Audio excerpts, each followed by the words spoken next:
we are celebrating in this very extraordinary way Lord Jagannath Rath Yatra.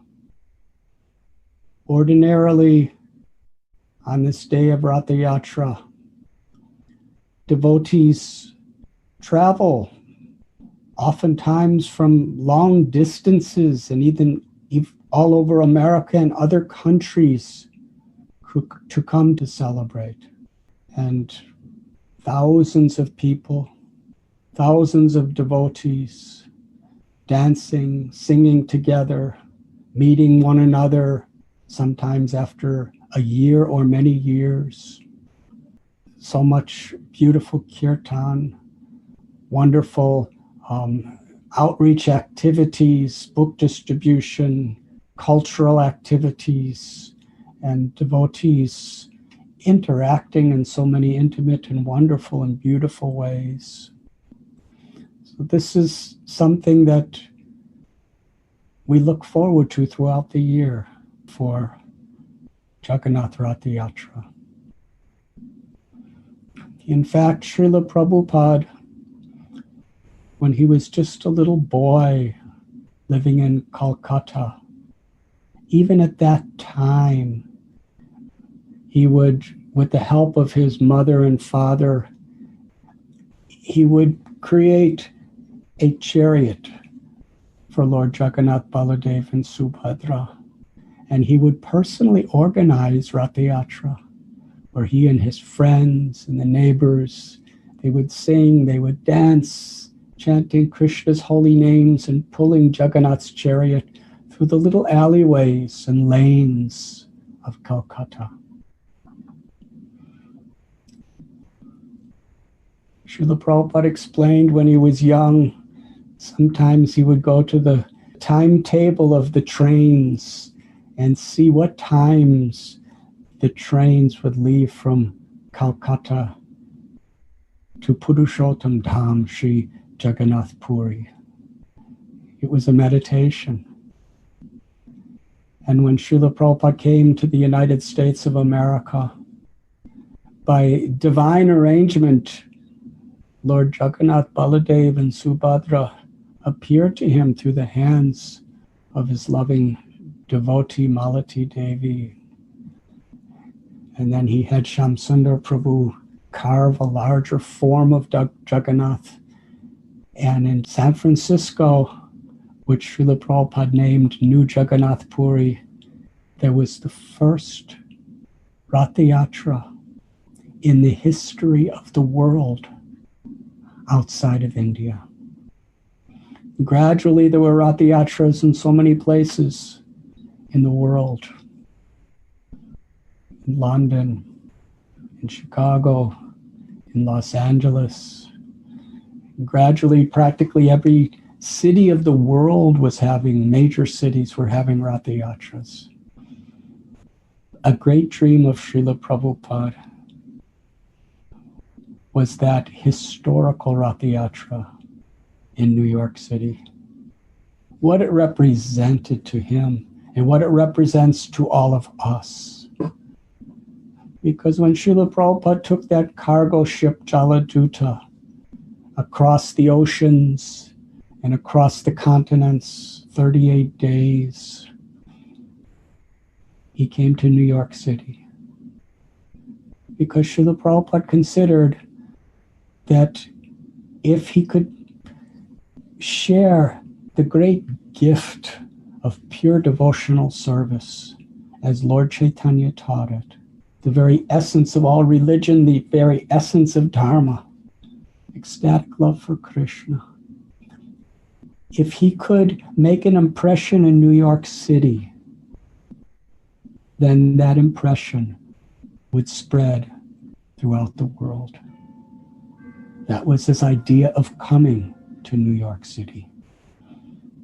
And most of us know the struggles and the impossibilities that took place when Srila Prabhupada came to New York City. He was oftentimes living alone in the Bowery, in very, very dangerous and poor areas. And he was robbed, he was threatened, he struggled. He had a return ticket on the Jaladuta, which was given for free. He could have gone back any time, but he stayed despite these difficulties because he had such deep compassion in his heart. He had so much faith in the beautiful, all-attractive, all-merciful nature of Lord Chaitanya. He had so much faith in the holy names of Radha Krishna, in the holy names of God. He stayed on. And after some time, a few followers, a little storefront. Years later, I believe it was about 8 or 9 years later, on Fifth Avenue, the most important city in New York, the most important street in the most important city, there was a Rath Yatra. The police of New York, they reserved a section of the street only for Jagannath's chariot. And thousands of people. Srila Prabhupada rode upon Subhadra's chariot, looking out. He started this movement alone. He was looking out at thousands of devotees and tens and thousands of people who were happily participating as the beautiful chariots built by Jayanada Prabhu, Srila Prabhupada's very intimate follower, were traveling down Fifth Avenue to Washington Square Park. And every year since then, the Rath Yatra has taken place. And this year, many of us are at home in a semi-lockdown, hardly anything. But this is actually a wonderful opportunity because Lord Chaitanya, he taught us, and Srila Prabhupada not only spoke these words, but he personified these words, that in spiritual activities, in devotional service or bhakti, if we're sincere, there can be no impediment. Krishna is in our hearts, and Krishna reveals himself within our hearts in reciprocation to our sincerity. And this is actually the very story and lesson of Rath Yatra.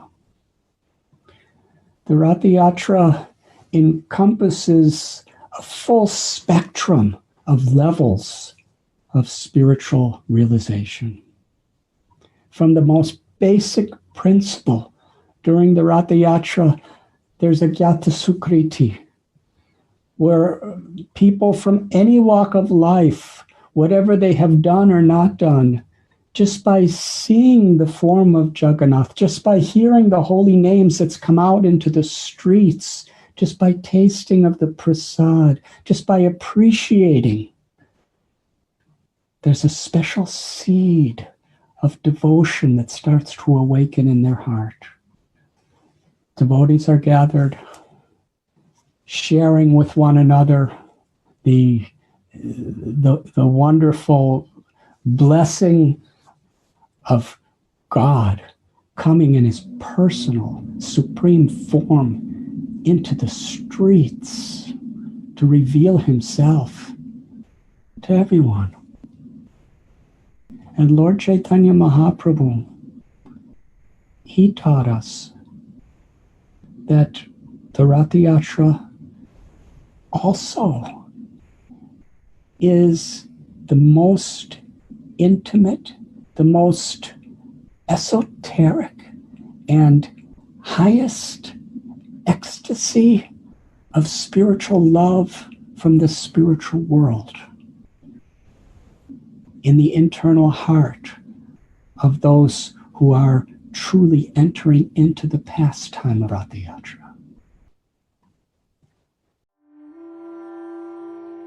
You were listening to Radhanath Swami on devotionalnectar.com.